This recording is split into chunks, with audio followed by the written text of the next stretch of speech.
Hello guys, Oscar Hotel 8 Sierra Tango November here from Survival Tech Nord.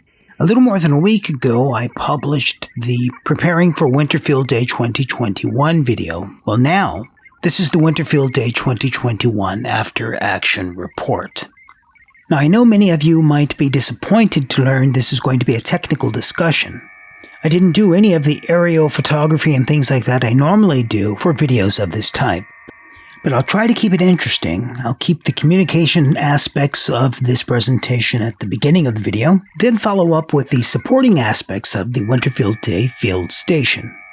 So please grab yourself a cup of tea or coffee, and I'll tell you all about it.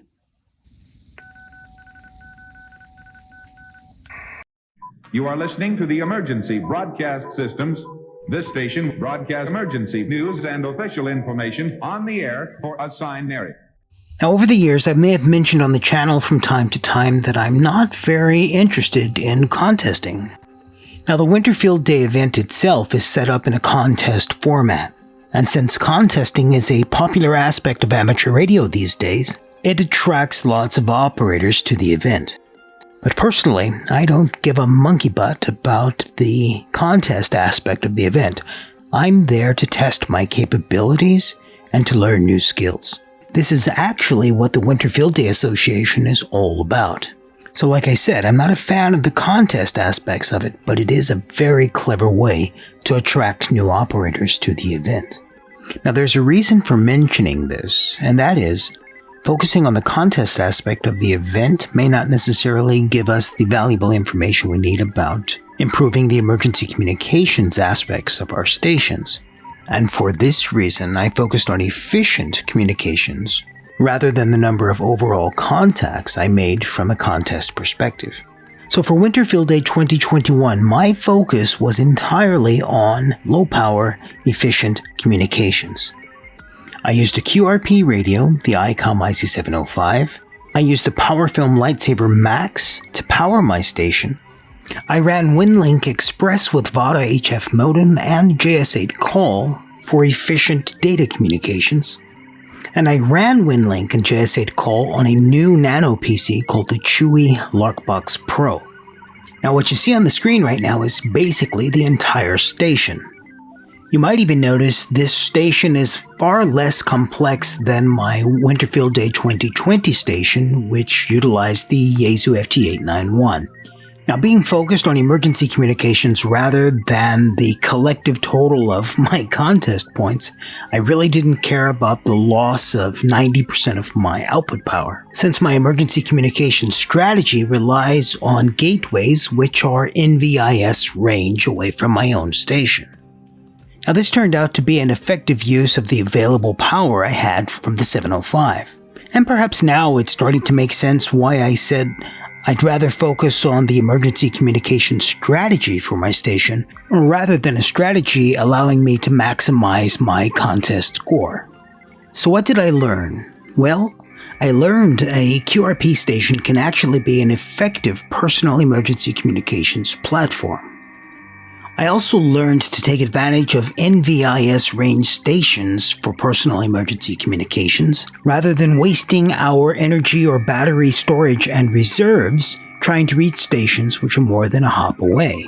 Now, using a station which is made up of components which basically use lower power, I'm also able to utilize a more efficient, lightweight power supply.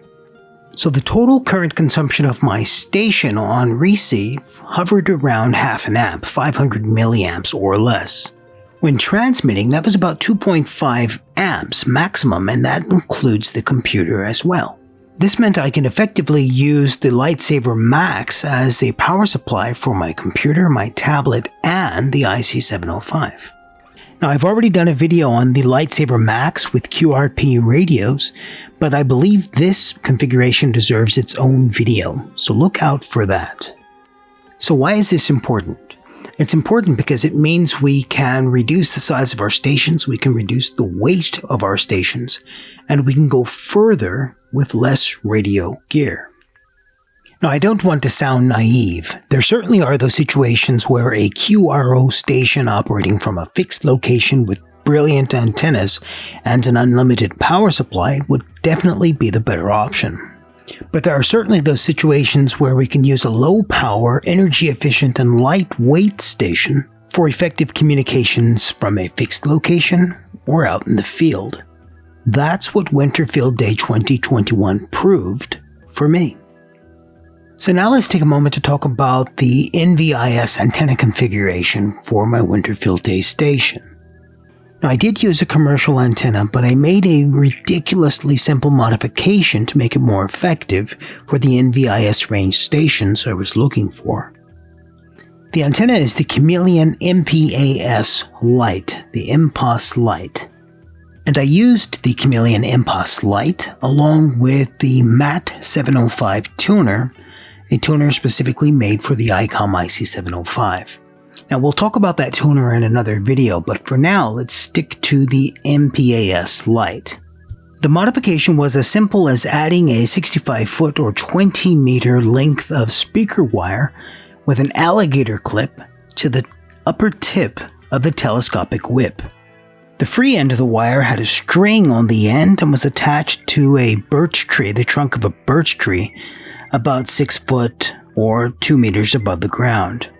I suppose we could have called it a lazy L or something like that, but I really don't know what to call this antenna configuration. But what I do know is it was absolutely magnificent on 80 meters NVIS. Now naturally, what was magnificent on 80 meters NVIS was a complete fail on 40 meters JS8 call.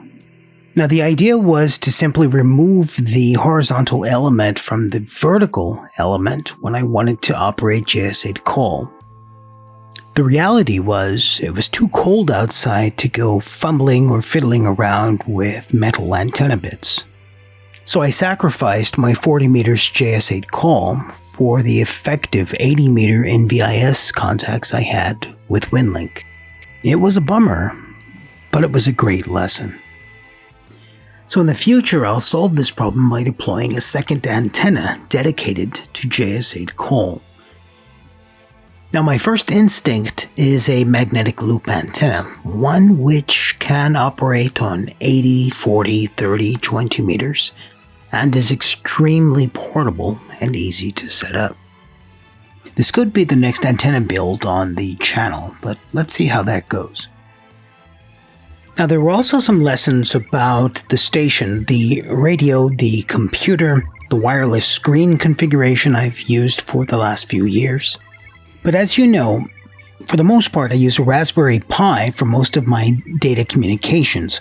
I coupled the Raspberry Pi with an Android tablet, that's what you see up on the screen now. Now this time I moved away from the Raspberry Pi and I used a Windows mini computer. It's called a Chewy Larkbox Pro. Now the reason for using this mini computer was to get Vara HF running with Winlink Express while minimizing the amount of potential failure points in comparison to the Raspberry Pi. Now I have had good performance, good luck, so to speak, with the Raspberry Pi, the IC-705 and RDOP, but performance is still lacking compared to Vara HF and Winlink Express. Now I believe if I were running the Yaesu FT891 at QRO 20, 30, 40, 50 watts, for example, I wouldn't notice the deficiencies in RDOP. But when you're limited to 5 watts or 10 watts and you're trying to save power, Vara HF, even the free version of it, gets through where RDOP won't even make the connection. So I believe I'm going to continue using the Raspberry Pi for situations which are less critical. We might even call these scenarios casual communications. But for critical communications, even with the Windows stigma, I'm going to stick to Vara HF with Winlink Express and all the other software like JS8 Call, either running on a mini PC like the Larkbox Pro or on something like a Microsoft Surface tablet or my Lenovo Yoga C940. So I suppose I've arrived at the realization that there is no one right single do-all configuration for every scenario. With that said, this means until Vara HF is actually ported to Linux, I'm going to stick to this co-go methodology, which means keep our gear options open. Windows, Linux, Raspberry Pi, Mac, I don't care. I'm going to use the best tool for the job. Now, while we're on the topic of computers and radios, let's talk about the power supply. So I used 2 different power supplies for Winter Field Day. The first 2 were the PowerFilm Lightsaver Max. I told you about them during the Winter Field Day prep video. My original plan was to run 2 of them in parallel during Winter Field Day, but actually it wasn't necessary. I was very much able to run the Larkbox Pro mini computer and the Icom IC-705 through a single-end dual-out split cable I made for the Lightsaver Max. Now, the Lightsaver Max has a maximum sustainable output current of 5 amps. With Winlink Express running on the Larkbox Pro, my tablet, and the IC-705 running at 5 to 10 watts, I had absolutely no problem staying under that 5 amps current draw. Not while running Winlink Express, and also not while decoding or running JS8 call. Now, as I mentioned earlier, I did have a second Lightsaver Max, but I didn't use it. I actually didn't need it. I did use and test my 20 amp hour lithium iron phosphate pack, which was my backup power supply for the day. Now, this is a headway-based pack similar to the solar generators I built on the channel before. It has one difference, though. It's a bottom-balanced pack without any BMS. So it doesn't follow any of the safety protocols of the packs we've previously built on the channel. It was just important to get some real-life experience using a bottom-balanced pack without safety protocols in a real-life situation. From a performance perspective, it was absolutely magnificent. But honestly, I don't think bottom balancing and the removal of safety protocols is the right way to go for preparedness or emergency communications. Now, based on the experience from Winter Field Day, this 20 amp hour pack could probably run the station for about 3 days. That's 3 days without ever connecting up our solar panels. Now, definitely an attractive option, but we have to remember it's also increased weight. Even so, for those of us at higher latitudes, it provides a lot of options we didn't have back in the day when we first started the channel. So what was learned from Winter Field Day from a portable power perspective was actually quite interesting. One of the benefits is a smaller, lighter station, which is easier to carry. From a preparedness perspective, this means we won't need to leave our stations behind if we actually need to bug out or evacuate for some reason. Now, of course, there's going to be a flip side, and the flip side in this case is lower power often means it's going to be more difficult to make the contacts you're trying to make. With that said, a thorough reconnaissance of the communications resources located within an area allow us to take advantage of any of the communications resources available to us within NVIS range of our stations. Now, honestly, despite some of the brouhaha I'm reading and hearing, when using the correct antenna configuration, it actually takes less power to reach stations within NVIS range than it would trying to reach out to gateways which are more than a hop away. So, our antenna configurations, the amount of bandwidth we use to make those connections, distance to the station we're trying to connect with, path to the stations we're trying to connect with, and utilizing the best modulation or mode for the power and conditions we're operating in. All of these things are connected, and if we look at them individually, our communications plan is going to fail. So now I think it's time to talk about the shelter and heating. For the past couple of years, I've been using the Gamme 4 from Nortent. It's a dome tent and it's pretty well suited for extreme conditions. Although it has a modular design, I didn't use the inner tent or the ground sheet for Winter Field Day, since my goal was keeping the wind off of me and holding the heat I generated from the wood stove inside the tent. Now, it's designed as a 4-person tent, but I find 2 radio operators with their equipment plus room for wood, cooking, and the wood stove to be quite comfortable overall. Now certainly more people could fit in this tent simultaneously, but myself, Snapper, our radio equipment, and everything else we need, this is just the right size for us. Now if it isn't clear already, we use the bunker in two different scenarios. Firstly, for extreme conditions, and secondly, for situations where we want to have maximum comfort. This is both for operating our radios and for living space. Now the shelter has two sources of heat, at least I used two sources of heat for Winter Field Day. The first one was this Mr. Heater little buddy. It can be powered by either propane or butane. This time I used Primus Butane Winter Mix, which worked out extremely well. Now the point of this Mr. Heater little buddy is having a source of emergency or rapid heat that's available for me while I set the tent up, while I set the shelter up, while I chop wood or collect wood for the wood stove. Now it'll keep the shelter just above freezing, but not more than that. Still, it's better than not having any heat at all. Now my second but primary source of heat for the shelter is the wood stove. Now this is insanely efficient and will heat the shelter to a ridiculous temperature inside, so much so that you can be in shorts and a t-shirt even with snow on the ground underneath the shelter. The caveat is we need to find fuel for the wood stove. What I usually do is try to collect some wood to get the fire started along the way to my operating location.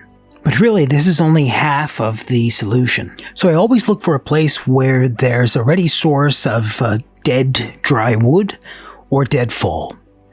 Beyond that, it's up to the Mr. Heater little buddy to keep me warm and functional before that source of wood becomes available. Now, with quite a few winter deployments under my belt, I've come to a realization about shelters. If we're really going to be out in extreme conditions doing expeditions or for preparedness or emergency communications, we need a proper shelter with a proper source of heat. Now, the reason I say this is the alternative. The alternative is something like a bivvy or a small expedition shelter which is designed to work in conjunction with a very robust sleeping bag. But if we're actually going to do something with our hands, for example operating a radio or radio and tablet or laptop for communications or some other purpose, those type of lightweight, high-speed, low-drag shelters weren't designed with radio operators in mind. They were designed to help us wait out the storm. That's the difference between this type of dome tent with a proper source of heat and something like a bivvy or lightweight expedition shelter we use while skiing or ski hiking or things like that. So for Winter Field Day and in practice, the bunker, as we've called it, has become my off-grid home away from home.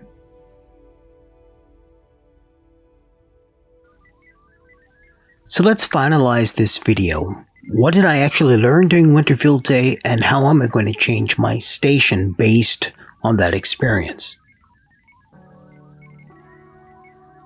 Perhaps the biggest lesson was having multiple antenna configurations which are easy to deploy for the conditions we're operating in. Not being able to switch over to the vertical configuration without getting my hands cold again was a real letdown. So let's see how we can improve upon this next time out. The next lesson, and it was a good decision to do so, was ignoring the contest aspect of the event and focusing on emergency communications and preparedness. Now certainly the contest aspect of this event can be fun, but we need to find some balance between contesting and walking away from the event with experience which helps us in our emergency communications and preparedness. The next lesson was understanding the tactical bands for my location and time of day. Now normally, in an emergency communications scenario, I would be using work bands, especially on a weekend, to avoid all of the contests and DXers which are wiping out weak stations. Now, because it wasn't allowed to use work bands for Winter Field Day, I needed to utilize 160 meters, 80 meters, and 40 meters effectively to get my communications out there. This is no different than what we've been talking about on the channel for years, and it worked perfectly. Now, the Larkbox Pro, that's the Windows Mini PC I deployed for the first time during Winter Field Day, it was actually efficient and reliable, much more so than I expected it to be. It allowed me to remain untethered from the radio, moving around the camp with my tablet when necessary, giving me a much more comfortable operating experience than I would have had I been tethered to the radio. Now, it's important to point out I disabled Windows updates and I disconnected it from the internet even if internet was available. This removed any of the annoying aspects of Windows which might have popped up during Winter Field Day. So I think we're going to see a lot more of this Larkbox Pro on the channel. Now, related to this Windows Mini PC is running Vara HF with Winlink Express. The whole point of deploying this Larkbox Pro or a Windows Mini PC was so that we could have more effective communications at lower power using Vara HF. Now, you don't have to take my word for it, but on winlink.org there's an article written, a test, comparing all of the different data modes of Winlink to Vara HF. Now, I'm not a Vara HF fanboy or anything like that. It's simply a tool, but it is an extremely effective tool. I'll leave a link to that Winlink data mode comparison in the description. Now, it absolutely goes without saying, Winlink Express with Vara HF was the absolute star of the show. Now, I'm certain if you're looking at my results from a contesting perspective, you'll probably think they're a fail, but from an emergency communications and preparedness perspective, I couldn't be happier with the results. Now, I exchanged messages with 26 unique operators on Winter Field Day. I did that off-grid on battery power using Winlink Express with Vara HF. To top that off, I was in a small local forest not too far from my home, and I couldn't be more grateful to the Winter Field Day Association for allowing us to experience this type of event and gain this valuable experience. Now, once again, I used the Icom IC-705 for Winter Field Day, but I put together a very specific off-grid and minimal go kit for efficient QRP communications from the field.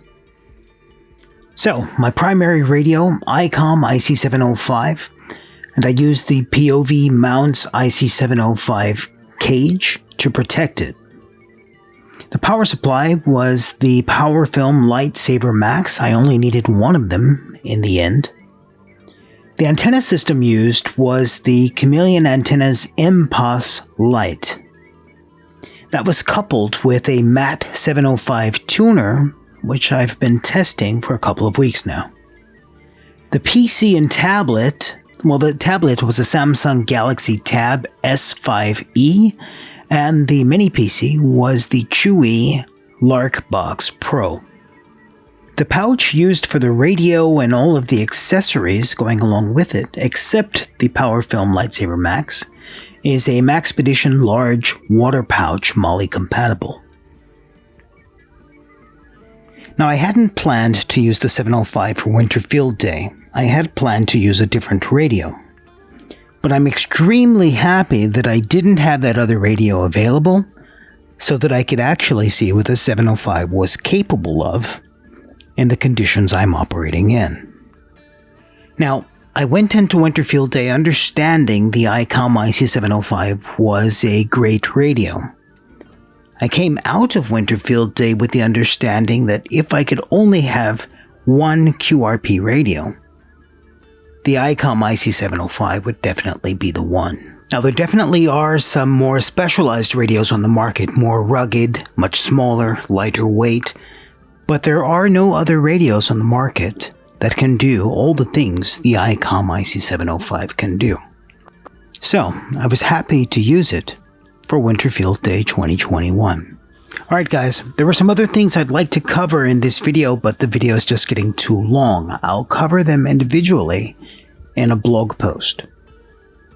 If you have some specific questions about my Winterfield Day excursion, please leave them in the comments and I'll try to get to each and every one. The only thing I ask is that you be polite. Rock and roll, guys. Thanks for watching. Ciao.